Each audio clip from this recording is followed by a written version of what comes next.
Bible एक वर्ष में। नमस्कार, आप सबका बाइबल एक वर्ष में स्वागत है। आप सब ने जो कदम उठाया है प्रभु के वचन सुनने के लिए, यह हमारे जीवन के अंधेरों को दूर करेंगे और हमें प्रभु के प्रकाश में चलाएंगे। आज हम योशुआ के ग्रंथ का अध्याय 22, 23, अय्यूब के ग्रंथ का अध्याय 3 और सुक्ति ग्रंथ का अध्याय 7 सुनेंगे। प्रभु का वचन सुनने से पहले आइए हम ईश्वर से प्रार्थना करें। हे प्रभु, हम आपका वचन सुनने वाले हैं।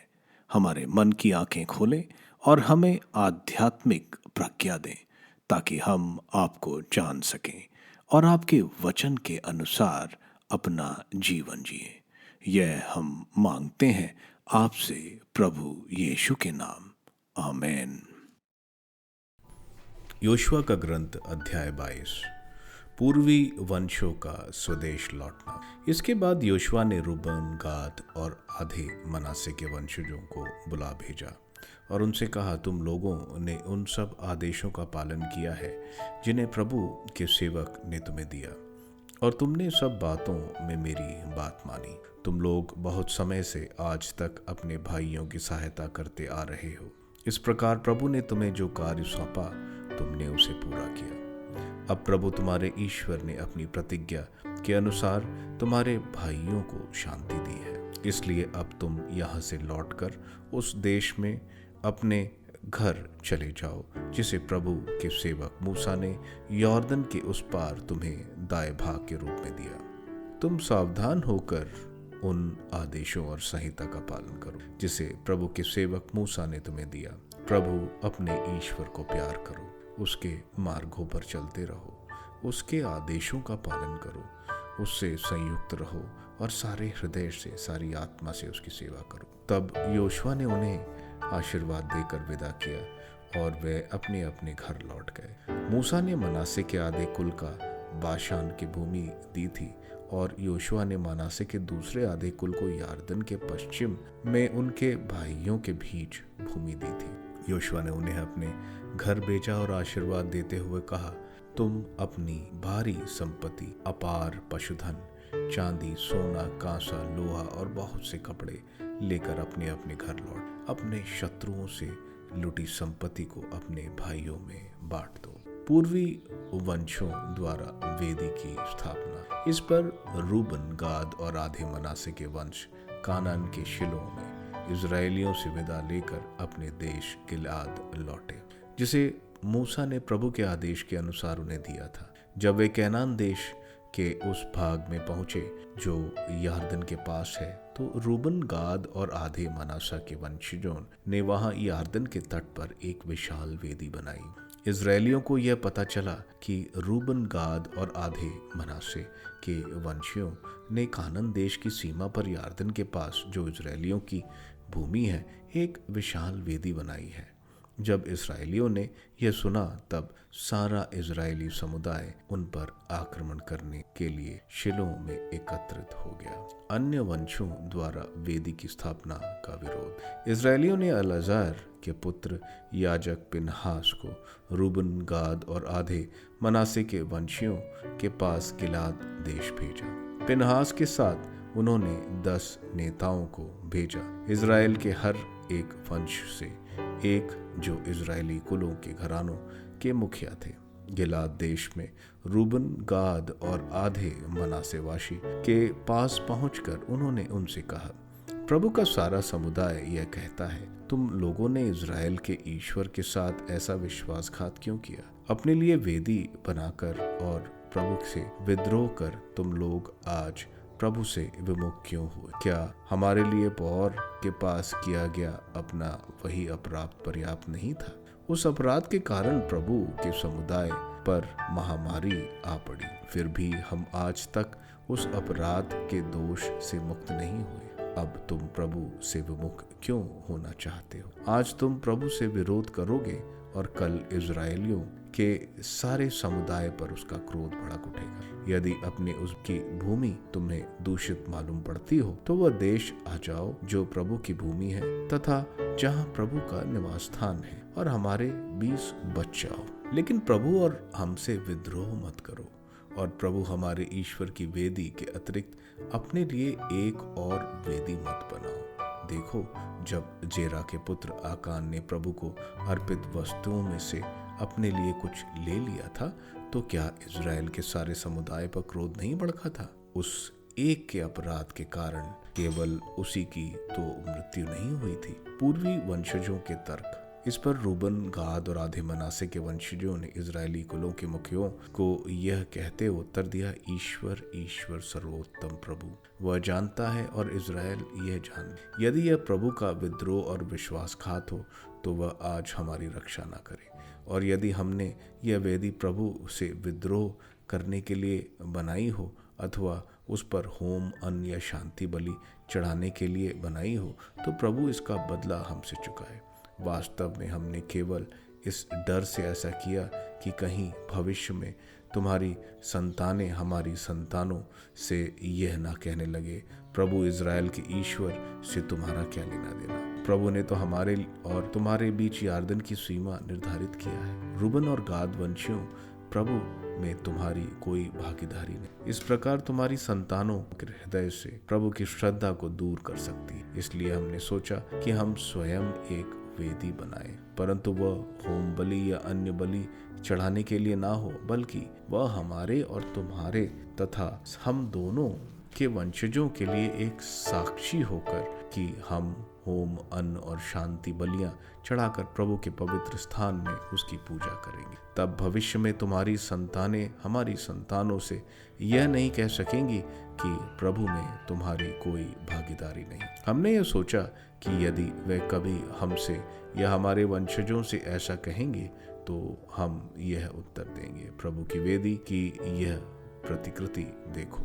हमारे पूर्वजों ने इसे होम, अन्न और शांति बलियां चढ़ाने नहीं, बल्कि इसलिए बनाया है कि यह हमारे और तुम्हारे बीच साक्षी हो। प्रभु अपने ईश्वर के निवास स्थान के सामने जो वेदी है, उसके सिवा होम, अन्न और शांति बलियां चढ़ाने के लिए कोई अन्य वेदी बनाकर आज प्रभु से विद्रोह करना और उससे विमुख होना, ऐसा विचार हमसे कोसों दूर है। जब याजक पिनहास और उसके साथी आए हुए समुदाय के नेताओं ने अर्थात इजरायली कुलों के मुखियों ने रूबन, गाद और मनसा वासियों का यह उत्तर सुना तो इससे संतुष्ट हो गए। एलआजर के पुत्र याजक पिनहास ने रूबन, गाद और मनसा वंशियों से कहा, आज हम जान गए कि प्रभु हमारे बीच हैं, क्योंकि तुमने प्रभु के प्रति विश्वासघात नहीं किया है। तुमने इज़राइल के लोगों को प्रभु के हाथों नष्ट होने से बचा लिया है। इसके बाद एलआजर के पुत्र याजक पिनहास ने नेताओं के साथ गिलाद में रूबन और गाद वंशियों के पास से कानन में इजरायलियों के पास लौटकर उन्हें यह हाल सुनाया। यह हाल सुनकर इजरायली संतुष्ट हो गए। इजरायलियों ने प्रभु की स्तुति की और उनके विरुद्ध युद्ध करने तथा रूबन और गाद वंशियों के देश उजाड़ने का विचार छोड़ दिया। रूबन और गाद वंशियों ने उस वेदी का नाम साक्षी वेदी रखा, क्योंकि उनका कहना था कि यह हमारे बीच इस बात का साक्ष्य देती है कि प्रभु ही ईश्वर है। योशुआ का ग्रंथ अध्याय 23। योशुआ का विदाई भाषण। जब इजरायलियों को अपने आसपास के सारे शत्रुओं से शांति मिली और बहुत समय बीत गया, योशुआ बूढ़ा हो गया और उसकी अवस्था बहुत अधिक हो गई। तब योशुआ ने सारे इजराइल को और उसके नेताओं, मुखियाओं, न्यायाधीशों और अधिकारियों को बुलाकर उनसे कहा, अब मैं बूढ़ा हो गया हूँ और मेरी उम्र बहुत अधिक हो गई है। प्रभु तुम्हारे ईश्वर ने तुम्हारे कल्याण के लिए इन सब राष्ट्रों के साथ जो कुछ भी किया है, तुमने वह सब अपनी आंखों से देखा है, क्योंकि स्वयं प्रभु तुम्हारा ईश्वर तुम्हारी ओर से लड़ता था। देखो, यार्दन से लेकर पश्चिम की महासमुद्र तक मैंने चिट्ठियां द्वारा उन देश की भूमि को तुम्हारे वंशजों को दाएं भाग में रूप में दिया, जो अब तक वहां रहते हैं या जिनको मैं नष्ट कर चुका हूँ। प्रभु तुम्हारा ईश्वर स्वयं उन्हें तुम्हारे सामने से हटा देगा। वह उन्हें तुम्हारे सामने से भगा देगा, जिससे तुम उनका देश अधिकार में कर सको, जैसा कि प्रभु तुम्हारे ईश्वर ने तुम्हें वचन दिया।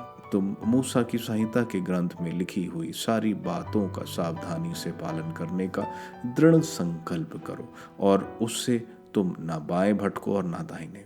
तुम उन राष्ट्रों के साथ संबंध नहीं रखोगे जो तुम्हारे बीच रहते हैं। तुम उनके देवताओं का नाम लेकर ना तो प्रार्थना करोगे और ना शपथ खाओगे। तुम उन देवताओं की पूजा या आराधना नहीं करोगे। तुम्हें अपने प्रभु ईश्वर से संयुक्त रहना है, जैसा तुमने आज तक किया है। प्रभु ने तुमसे बड़े और शक्तिशाली राष्ट्रों को तुम्हारे सामने से भगा दिया है और आज तक तुम्हारे सामने कोई नहीं टिक सका है।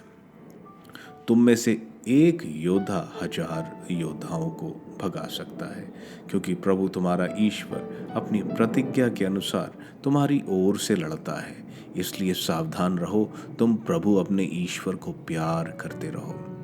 जब तुम उससे विमुख हो जाओगे और अपने बीच रहने वाले राष्ट्रों से संधि करोगे, उनके साथ विवाह संबंध करोगे और उनसे मिलते जुलते रहोगे, तो यह निश्चित जानो कि प्रभु तुम्हारा ईश्वर फिर उन राष्ट्रों को तुम्हारे सामने से नहीं भगाएगा, बल्कि वह तब तक तुम्हारे लिए फंदा और जाल बनेंगे। वे तुम्हारी पसलियों के लिए कोड़े जैसे और तुम्हारी आंखों के लिए कांटों जैसे बनेंगे, जब तक तुम इस रमणीय देश से लुप्त नहीं होगे जिसे प्रभु तुम्हारे ईश्वर ने तुमको दिया है। देखो, मैं अब उस रास्ते से जाने वाला हूँ जिससे सबको जाना है। तुम अच्छी तरह जानते हो कि प्रभु तुम्हारे ईश्वर ने तुमको जो जो मंगलमय प्रतिज्ञाएं की हैं, उनमें से एक भी व्यर्थ नहीं हुई। हर एक प्रतिज्ञा पूरी हो गई है, एक भी व्यर्थ नहीं। किंतु जैसे प्रभु तुम्हारे ईश्वर द्वारा तुम्हें दी गई प्रत्येक मंगलमय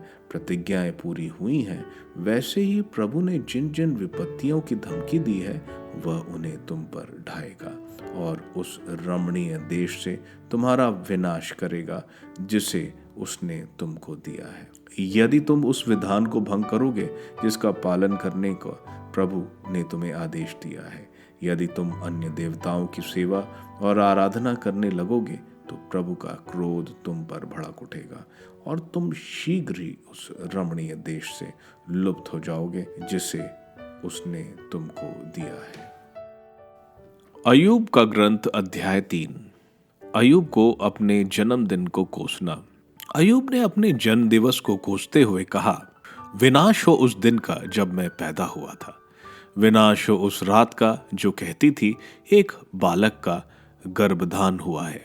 वह दिन अंधकारमय हो जाए, स्वर्ग में ईश्वर उसे भुला दे, प्रकाश उसे आलोकित न करे, घोर अंधकार उसे आत्मसात कर ले, काली घटाएं उस पर छा जाएं, सूर्य ग्रहण उसे भयानक बना दे, घोर अंधकार उस रात को निगल जाए, वर्ष के दिनों में उसकी गिनती ना हो, महीनों के लेख में उसका उल्लेख ना हो, वह रात बंधिया क्यों नहीं हो, उसमें आनंद की ध्वनि क्यों सुनाई पड़ी।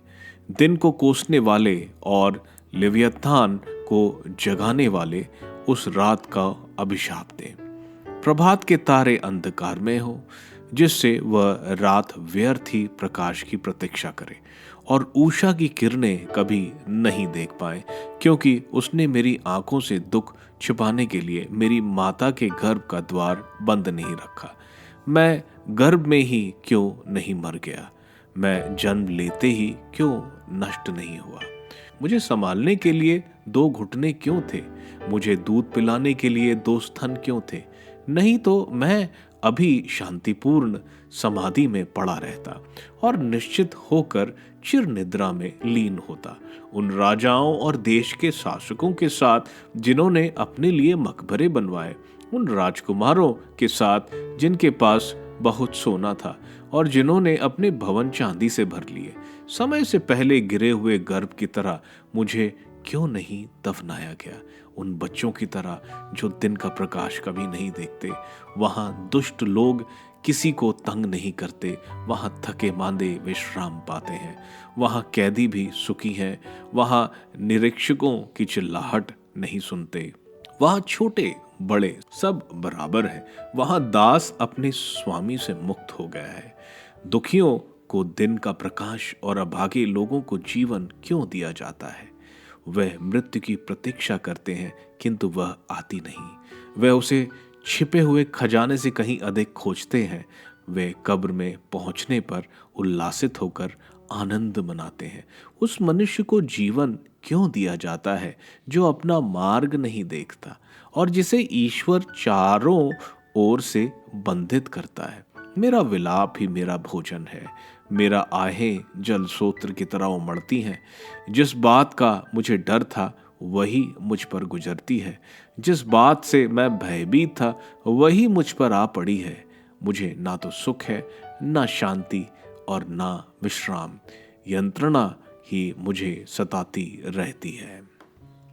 सुक्ति ग्रंथ अध्याय 7। व्यभिचारिणी से सावधान। पुत्र, मेरे शब्दों को याद करो, मेरी आज्ञाओं को अपने हृदय में संजोए रखो। मेरी आज्ञाओं का पालन करो और तुम जीते रहोगे। आंख की पुतली की तरह मेरी शिक्षा को सुरक्षित रखो। उन्हें अपनी उंगलियों में बांध लो, उन्हें अपने हृदय के पटल पर अंकित करो। प्रज्ञा से यह कहो, तू मेरी बहन है। समझदारी को अपनी कुटुंबनी समझो। वे तुमको परस्त्री के जाल से, व्यभिचारिणी के सम्मोहिक वचनों से बचाएंगी। एक दिन मैंने अपने घर की खिड़की से अपने झरोके से बाहर झांका। मैंने भोले जवानों की भीड़ में एक नासमझ युवक को देखा। वह नुक्कड़ पर गली में घुसा और उस स्त्री के घर की ओर आगे बढ़ रहा था। उस समय दिन का प्रकाश धुंधला रहा था, रात का अंधेरा गहरा होता जा रहा था। वह स्त्री वैश्या जैसे कपड़े पहने निर्जल होकर उससे मिलने आई। वह चंचल और उछकल है और उसके पैर घर पे नहीं टिकते।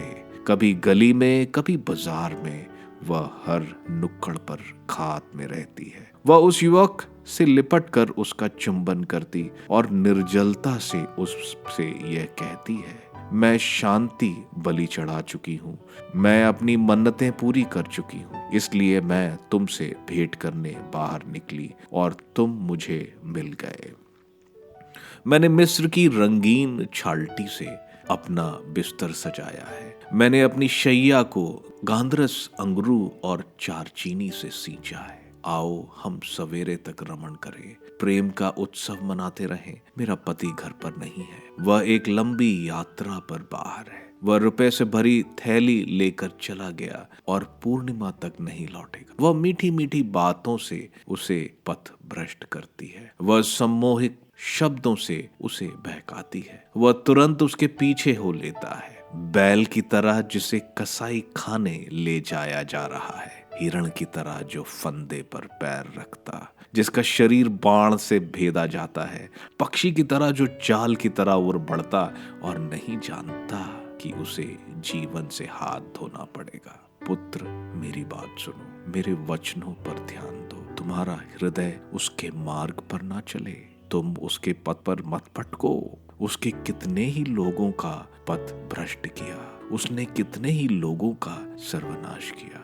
उसका घर अधोलोक का मार्ग है, वह मृत्यु के अंधकार में घर की ओर ले जाता है।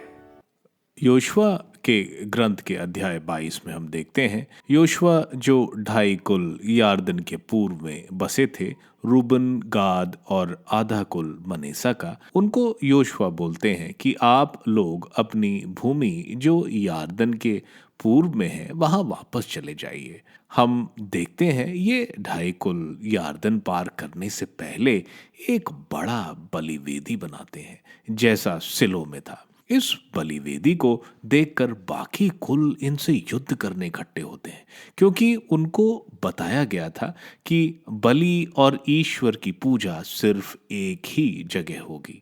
ऐसी बलिवेदी बनाकर वे ईश्वर का कोप सारे इज़राइल पर लाएंगे। इस पर हम देखते हैं वो 2.5 कुल उनको बोलते हैं कि वे डर गए थे कि कल तुम्हारे जो बच्चे हैं हमारे बच्चों से कह सकते हैं कि तुम्हारा इज़राइल के ईश्वर से क्या लेना। ईश्वर ने तो एक दीवार बनाई है तुम्हारे और हमारे बीच में, यार्दन नदी के रूप में।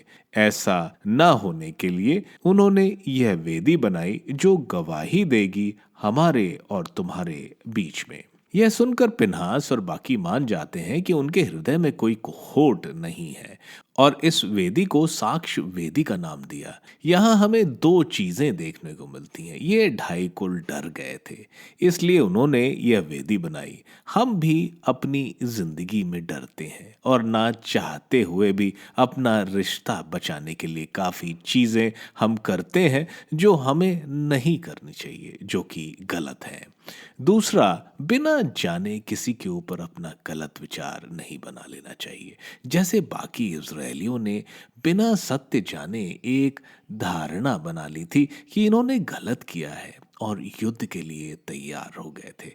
ऐसा नहीं होना चाहिए।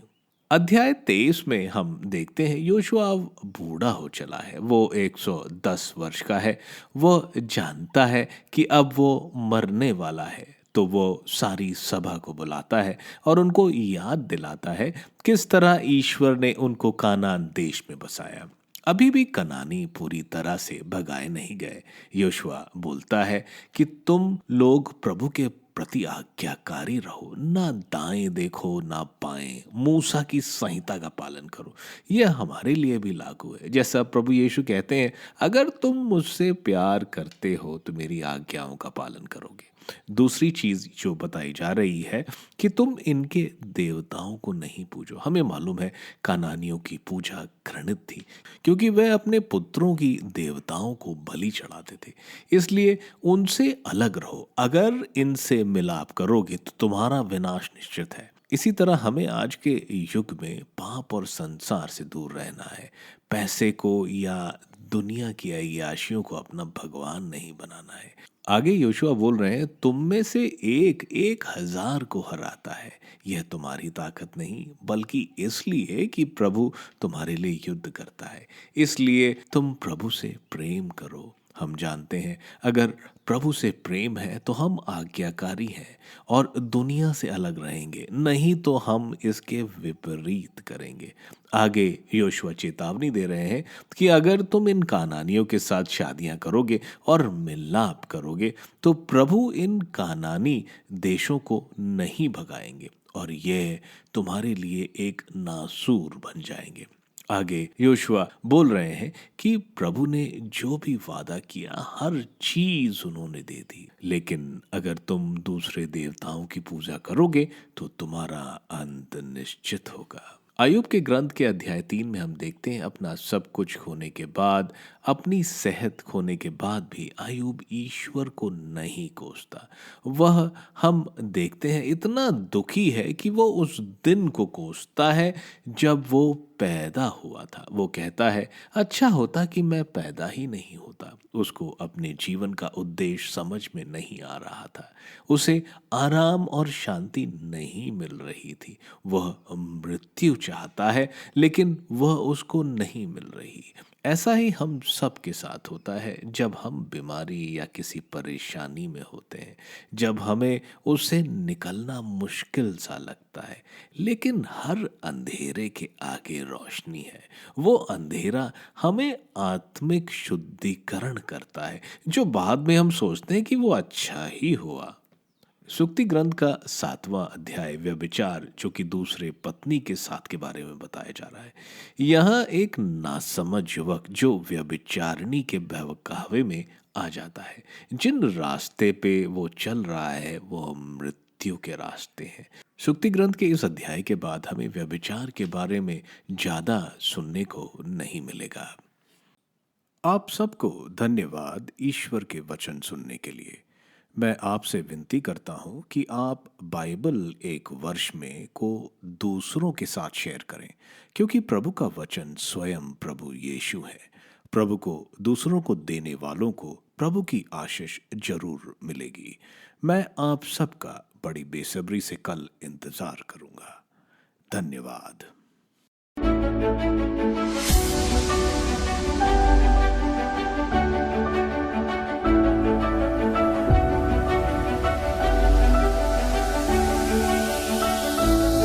बाइबल एक वर्ष में